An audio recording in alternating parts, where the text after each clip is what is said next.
नाज़रीन एक ॾींहुं अॻु मिठी में दहशतगर्दनि पारां ॿिनि जेको आहे हिंदू वापारियुनि खे सरेआम गोलियुनि जो खाज बणाए उन्हनि खे क़तल करे छॾियो।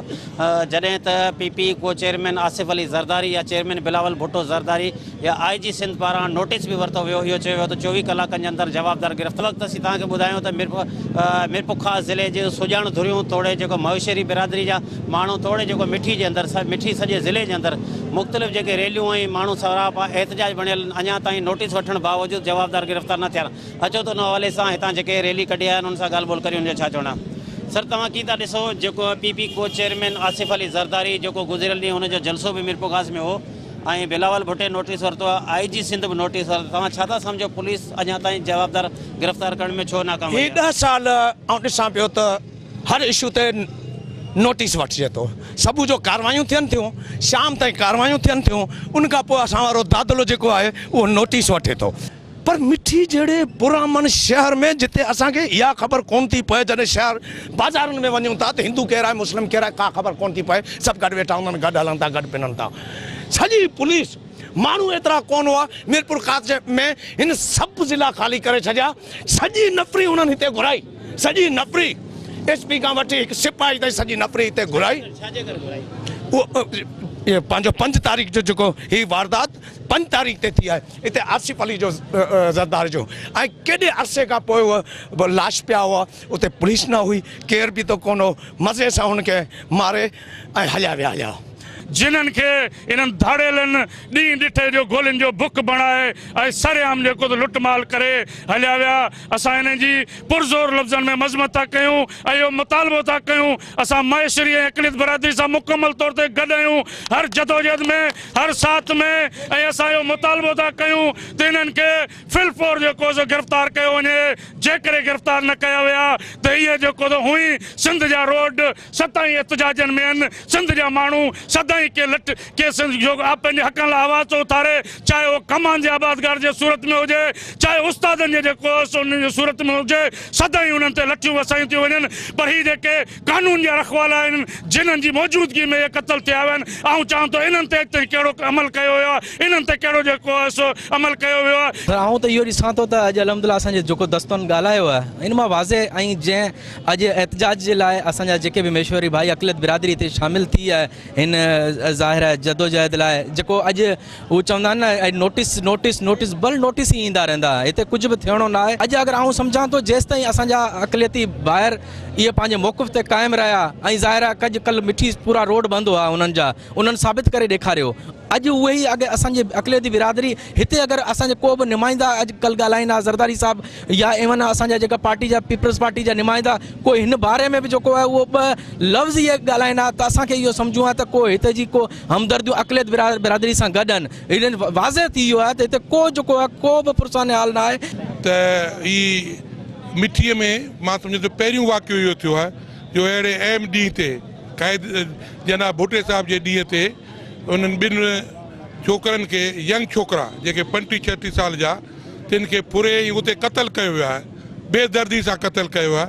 असां उनजी सख़्तु मुज़म्मत करियूं था, असां हुकूमत खे अपील करियूं था त महिरबानी करे इन्हनि खे जल्दी गिरफ़्तार करे उन्हनि खे उहा ई सज़ा ॾिनी वञे। मलानी साहब बिल्कुल अवां सही था चओ, एहतजाज ख़त्म करायो, पर मलानी साहब जलसे के छॾे अगर हुते ही रहना त अञा वधीक बेहतर नतीजा निकिरंदा मुंहिंजे ख्याल में। उन खां अलावा जेको गवर्नमेंट जो हाल आहे, गवर्नमेंट खे पंहिंजे तरफ़ां एफर्ट्स वठणु घुरिजनि। असां पूरे सिंध मिरपुर ख़ास जो अवाम जंहिंमें सिविल सोसाइटी आहे, वकील बिरादरी आहे, मुख़्तलिफ़ सियासी तंज़ीमनि जा माण्हू बि आहिनि, उन्हनि जे तरफ़ां असां हिकिड़ी रिक्वेस्ट CM सिंध ऐं चीफ जस्टिस सिंध साहिब खे आउं रखां थो त महिरबानी करे थर जेको अमन जी धरती आहे, संतनि जी धरती आहे, दरवेशनि जी धरती आहे, हुन धरती ते जेको ग़रीब वापारियुनि सां जेको ज़ुल्म थियो आहे, हिकिड़े घर जा 2 भाइर, उन वालिद जा 2 पुट हुया, उन माउ जा 2 पुट हुया जेके हिननि ॾुआरनि खसे वरिता आहिनि उन्हनि खां, उन्हनि सां दादरसी कई वञे, उन्हनि जो इंसाफ़ कयो वञे ऐं फिल फोर जुडिशल कमीशन ठाहे को अहिड़ो तरीक़ेकार ठाहे वञे जो जे कमु हींअर थी सघे थो त उहो सुभाणे ताईं न वञे, त जीअं असीं मुतमइन थी सघूं।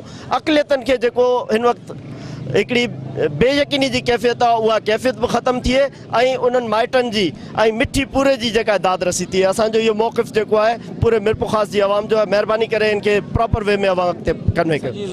ज़िंदगी में ही पहिरियों वाक़ियो असां ॿुधो आहे मिठी में जो ये अहिड़ी तरह ॿ माण्हू मारे विया आहिनि। तमामु वॾो जानी नुक़सानु आहे। हुनजो पीउ वीचारे खे हार्ट अटैक थी वियो, 2 जवान पुट हुन जा मरी विया ऐं तमामु ॾुख जहिड़ो वाक़ियो आहे। ऐं महिरबानी करे असीं SP साहिब खे अपील कंदासीं त उन्हनि माण्हुनि खे जल्दी पकिड़े, न त असीं ॿियो लाइ अमल तयारु कंदासीं। असां मिठी में दुकान बंदि कराईंदासीं, सॼो शहर बंदि कराईंदासीं, हड़तालूं कराईंदासीं। ऐं DC साहिब ऐं SP साहिब खे इंतिज़ामिया खे खपे त उन्हनि खे ॻोल्हे यकदमि हथु कनि ऐं उन्हनि खे सज़ा ॾियारी। असल में जेको सीन थियो, ॿई भाउ हिकिड़े ई घर जा विया, ॿई फ़र्द उन जा विया। असांजी महेश्वरी कम्यूनिटी बेसिकली वापारी आहे, बेसिकली बिज़नेसमैन ई आहे। उन जे बावजूदि उन्हनि खे कल्ह जे ॾींहं में ॿिन्हिनि खे निशानो बणायो वियो। सुबुह सवेर 8 वॻे धारे उन्हनि खे ॿिन्हिनि खे मारियो वियो ऐं पूरो घर उन्हनि जो तबाह थी वियो आहे। इन हिसाब असांजो इल्तिजा इहो ई आहे चीफ जस्टिस पाकिस्तान खे ऐं IG सिंध खे जो सो मोटो वठियो वञे ऐं GIT विहारी वञे, इन जो सॼो क्या वजूहत है जो ये 2 भाइयों को कत्ल किया गया है जबकि IG सिंध ने नोटिस दिया, उसके बावजूद भी जवाबदार गिरफ्तार नहीं हुए? स्टेट जानो माल की हिफाजत करने की जिम्मेदार है और ये नामुमकिन बात है कि वहाँ के पुलिस इंतज़ामिया को ये इल्म ना हो कि कातिल कौन है। मिट्टी एक पुरअमन शहर है और वहाँ पे इस तरह की वारदात एक घिनौनी साजिश है और इस तरह की वारदात से जो है वहाँ के पुरअमन माहौल में खलल पड़ेगा और पड़ रहा है। बल्कि यहाँ से समझें कि सारी डिवीज़न जो है वो इनसिक्योर हो रहा है इस वारदात के बाद। तो इंतज़ामिया पे हम कंडेम करते हैं इसका ब्रूटल मर्डर को और साथ में हम ये प्रोटेस्ट करते हैं और इंतज़ामिया को वार्न करते हैं कि अगर ये मज़ीद 24 आवर में ये गिरफ्तारियाँ नहीं हुई तो सबसे पहले तो SHO और उस IO को सस्पेंड किया जाए, जिसकी होते हुए जो है अभी तक कातिल ट्रेस आउट नहीं हो रहेंगे। ये नामुमकिन बात है कि मिट्टी जैसे एक पुरअमन शहर में ये कातिल ना पकड़े जाएं। इसका मतलब ये है कि इसके बिहाइंड द बार कुछ ऐसी शख्सियत वाकई पीछे हैं जिसकी वजह से पुलिस मजबूर हो रही है कि इन कातिलों को गिरफ्तार ना करे। ॿिनि छोकिरनि जो क़त्ल थियो आहे इन वारदात जे पोयां की लिकियल हथ आहिनि ऐं उहे चाहिनि था त कंहिं शइ मिनारिटी वारा माण्हू डिस्टर्ब थियनि ऐं हिननि खे कंहिं नमूने बि परेशान करियूं। ऐं असांजो इहो अर्ज़ु आहे त जेका वास्तेदार अमलदार आहिनि या SHO साहिबु आहे उन्हनि खे इन ॻाल्हि जो गिरफ़्तार कनि, ॿी हालत में इन्हनि खे मुअतल कजे। मिठी शहर सिंध न पर पाकिस्तान जे पुरअमन शहरनि मां हिकु शहर ॻणियो वञे थो। हुनमें कल्ह थियल वाक़े जी ॾाढे ॾुख खां अफ़सोस कयूं था ऐं पुरअफ़सोस में मज़म्मत कयूं था ऐं हुन खां गॾु इंतिज़ामिया ते ऐं चूंडियल नुमाइंदनि जे माण्हुनि ते इहो अफ़सोस कयूं था त हू हुते एहतिजाज में अचण खां पोइ हुननि जे एहतिजाज में गॾु वेहण हुननि जे लाइ करण खां बजाए हू चवनि था 10 ॼणा आयो, 10 ॼणा हितां हली ॿिए चौक ते हुते वियो, 10,000 माण्हू जलसे में वेंदा, हू हुन जे लाइ रस्तो ब्लॉक थियो पियो, महिरबानी कयो रस्तो क्लियर कयो। त हुननि इंतिज़ामिया हुननि चूंडियल नुमाइंदनि जो इहो मौक़िफ़ हो तव्हां रस्तो क्लियर कयो सिर्फ़ु असांजे माण्हुनि जे लाइ जेको हिते जलसे में अचनि। हुनजो इहो मौक़िफ़ कोन हो। उहे माण्हू ॾींहुं ॾिठे शहर में 2 बिरादरी जा माण्हू, 2 हिकिड़े घर जा माण्हू, 2 भेनर, हिकिड़ी भेण जा 2 भाइर, हिकिड़े घर मां 2 माण्हू क़त्ल थी वञनि, हुननि जे लाइ हुनजो को मौक़िफ़ कोन हो। इंतिज़ामिया सां ॻाल्हियूं मुतालबात सभु दोस्त कंदा रहिया आहिनि त मिठी जो शहर जेको एतिरो पुरअमन ऐं सभिनी खां वधीक पुरअमन फिज़ा उते रही आहे, उन में जेको हीउ एॾो वॾो दुखनायक वाक़ियो थियो आहे उन ई असां सभिनी खे सोचण ते मजबूर कयो ऐं सभु जा सभु हिली विया आहियूं त हिते एतिरो ख़ूबसूरत जेको माहौल हो उनखे ख़राबु कयो वियो आहे। त इंतिज़ामिया खां पुरज़ोर तरीक़े सां या जेको आहे मुतालबो कयूं था त फौरी तौर ते कातिलनि खे गिरफ़्तार कयो ऐं उन्हनि जे पोयां केरु आहे, केरु अहिड़ो माहौल पैदा करे पियो त इन खे फौरी तौर ते इंतिज़ामिया खे इन लाइ जेको आहे सो करणु खपे ऐं जेकॾहिं न कयो त असां पंहिंजे एहतिजाज जे दायरे खे जीअं सभिनी दोस्तनि चयो इन खां वधीक वधाईंदासीं ऐं वधीक ज़ोरदार मुतालबो कंदासीं ऐं रोडनि ते हूंदासीं। जीअं अॼु वकील बिरादरी, महेश्वरी बिरादरी, सिविल सोसाइटी, सभिनि जो जेको गॾियल सियासी तंज़ीमुनि जा नुमाइंदा हिते सभु मौजूदु आहिनि ऐं सभु गवर्नमेंट खां असां गॾियल तौर ते मुतालबो कयूं त फौरी तौर ते वक़्तु विञाइण खां सवाइ फौरी तौर ते जेको आहे इन सॼे वाक़े जा जेका असल मोहरिक आहिनि उन्हनि खे ज़ाहिर कयो वञे ऐं हिते जे पुरअमन माहौल खे जेको आहे उहो रिकवर कयो वञे।